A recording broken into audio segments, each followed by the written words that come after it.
And good morning. It's 10 o'clock on a Saturday morning, and we're going to be on this morning doing one of our weapons briefs. This is the first of our new series. We're calling it Know Your Enemy. These are weapons of the Axis powers, and we'll try to cover all of them, or as many as we can. And today we are going to cover what I feel personally is the ugliest of all the Axis power weapons. I know many people would probably agree with that. But ugly yet beautiful in its own way. So beauty's in the eye of the beholder. Before I really get started, I'm going to just take a moment to remember that, or remind everyone that you can support us today with stars, because they are enabled, which is a way to help support us here today. And also, we are on Patreon, which is another site where we have lots of content. Lots of it is exclusive to Patreon. And for a $5 membership fee per month, you can gain access to that and help support all the things that we do here. I can see you here today. My helper can see you here also, so if anyone wants to say anything or has any questions, please by all means go ahead and type them into the comment section. We can see you. And without further ado, let me introduce to you the M-1891 Moschetto Carcano carbine.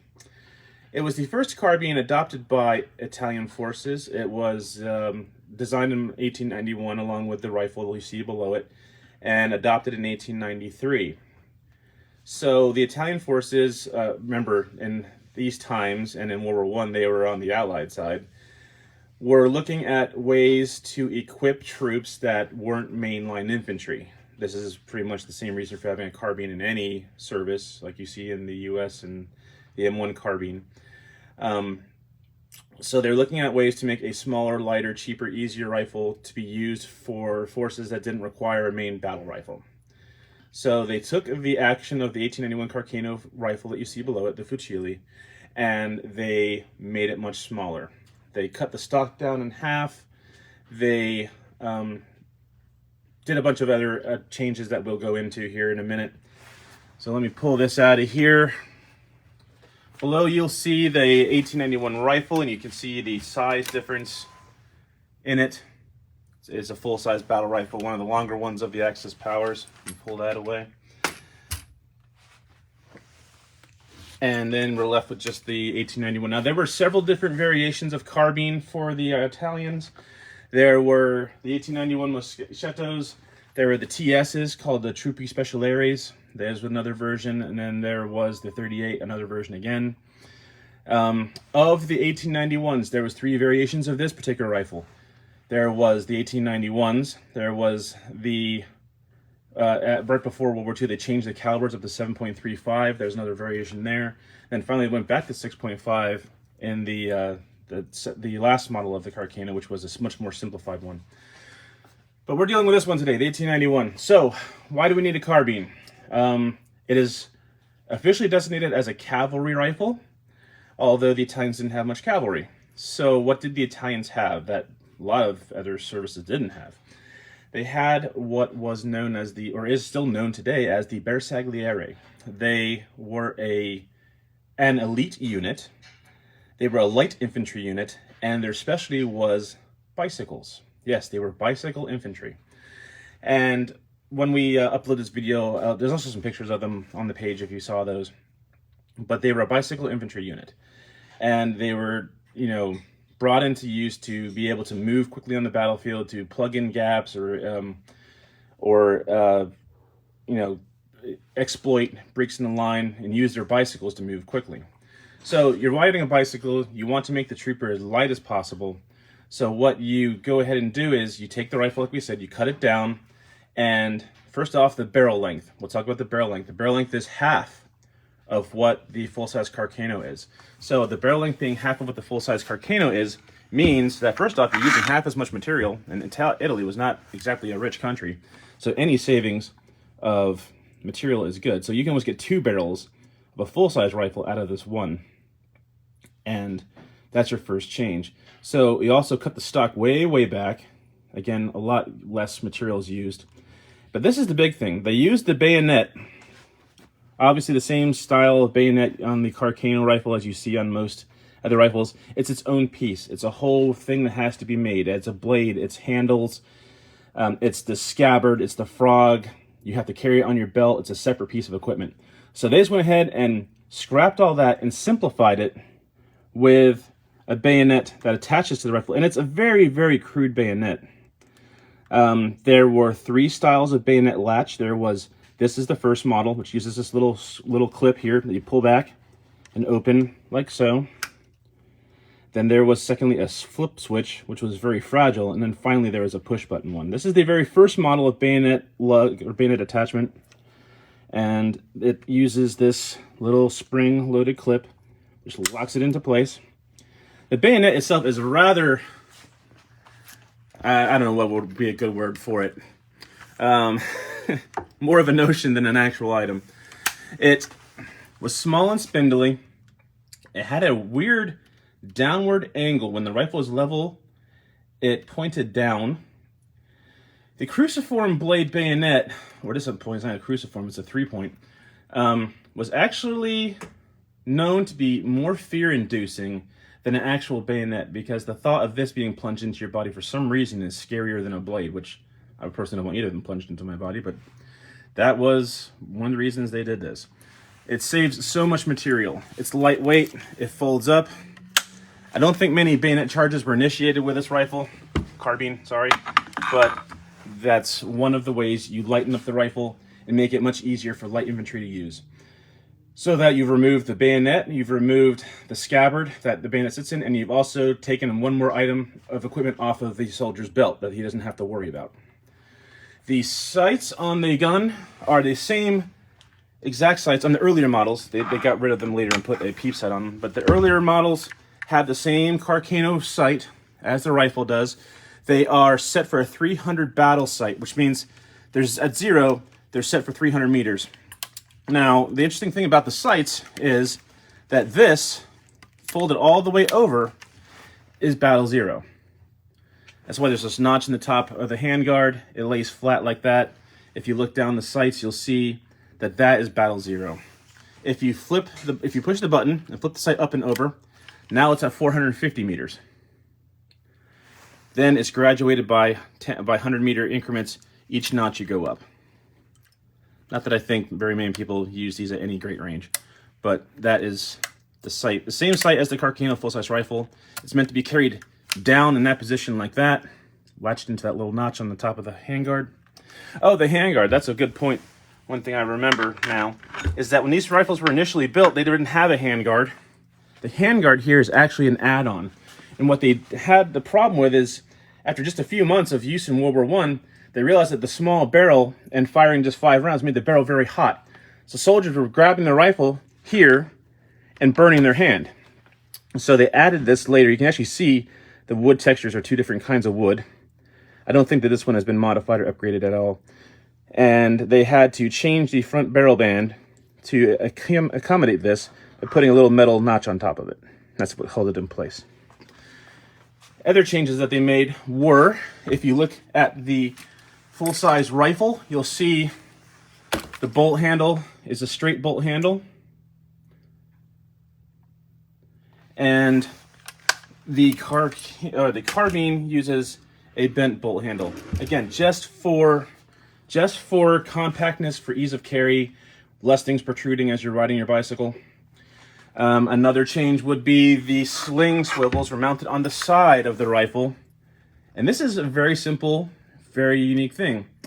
This allows you to carry it flat against your back. Instead of with a rifle where the sling swivels are attached to the bottom, it hangs like this. This will sit flat against your back. And the sling is on the side without the bolt handle, so it doesn't jab you in the back. Some of the countries made that mistake of, like the Germans, the bolt handle's on the wrong side, and they'll stick you in the back if you wear it flat against your back. But that's a neat little thing there. No cleaning rod on this gun, so they had a small compartment in the buttstock where a 2-piece cleaning rod was kept and stored. I don't believe this one has it in it. So where were these rifles used? In just about every major conflict from pre-World War I all the way through to more modern conflicts, even in Africa. So in the title, I put on there that this is the Carcanos of the Second Abyssinian War. Now, where is Abyssinia? So Abyssinia is today modern-day Ethiopia. And the Italians had quite a history in this area. As they tried to expand their empire and their colonies, they were constantly involved in conflicts there. And in 1896, they were defeated by the Ethiopian forces and driven from the continent. As Mussolini comes to power, they are looking again to expand their empire. They have spent a lot of money on their military. They have completely shifted away from the Allied side, are now fully in the hands of the fascists and the Axis powers. And Mussolini wants to expand his empire. He takes a good solid look around, looks at Ethiopia and goes, hey, we owe them. They embarrassed us once before. We have a much better army now. We're going to go to Abyssinia. Well, the Abyssinians had one aircraft, the Ethiopians and Haile Selassie had one functioning aircraft and no armor. They rode camels and some horses and even some elephants, and they were literally just tribesmen. The Italians show up with tanks, aircraft, the largest air force in the world at this point of the war, 1935, and engage the Ethiopians in battle, starting in October 1935, and it doesn't go very well for the Italians. First off, the ground is suited for defense.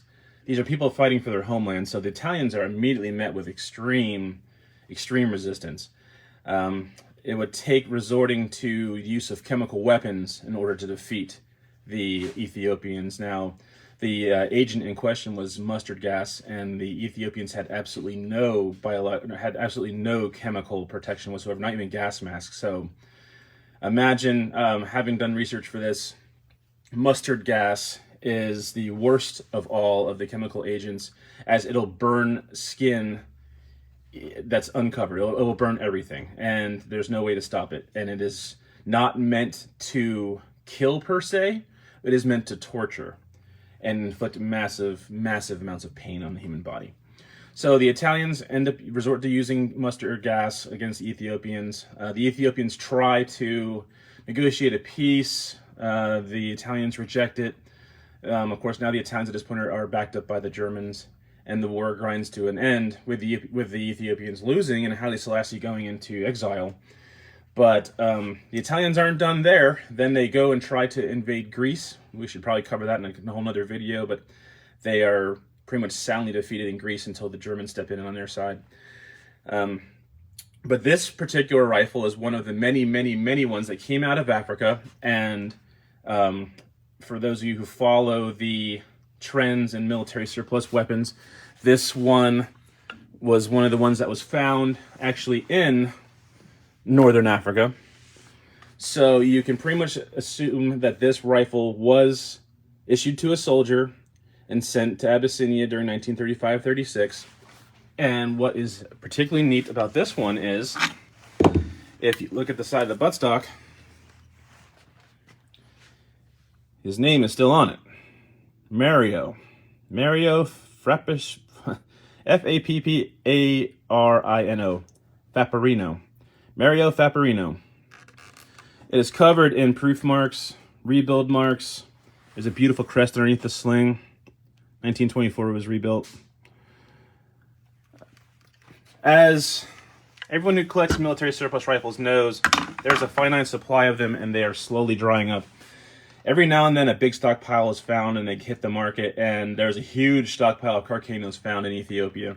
And as you know, Royal Tiger Imports and Century Arms and even Palmetto State got in on it. And they all imported these en masse, and they started off being $199 or so a piece, and then it was $249, $279, $319, and the price just keeps on creeping up. I bought a whole bunch of them when they came in because I was kind of fascinated with them. But yes, probably the ugliest rifle of World War II. We can probably have, we should have a beauty contest. We'll have a beauty contest to see if this one is absolutely ugly or the ugliest of all of them. But again, they all have a story to tell. This is absolutely the most fascinating part of collecting these weapons. We will have another video on its close cousin, the Troopy Special Array, and then we'll have a video on the main rifle, the Carcano long rifle itself. These are all part of a new series of videos we're doing. Try to keep them under 15 minutes so they're easier to upload and easier to watch. If anyone has any questions, you can of course email me directly on the page or in person. And we will continue to do this every Saturday morning. I think next week is the... Oh, yes, we'll do a preview of next week. Next week is the K98, the Pride of the Fatherland. We'll have a whole series on the German K98. So hopefully everyone will see out there that one too. Again, it's Saturday morning. It's now time to go. But if anyone has any questions, please go ahead and post them up here. The video will be available live on here and on our new YouTube channel after it's gone through some editing. So once you see it here, you can also see it on YouTube. Again, if anyone has any questions, please email them in. Thank you for reaching out and watching this morning, and I hope you have a good day.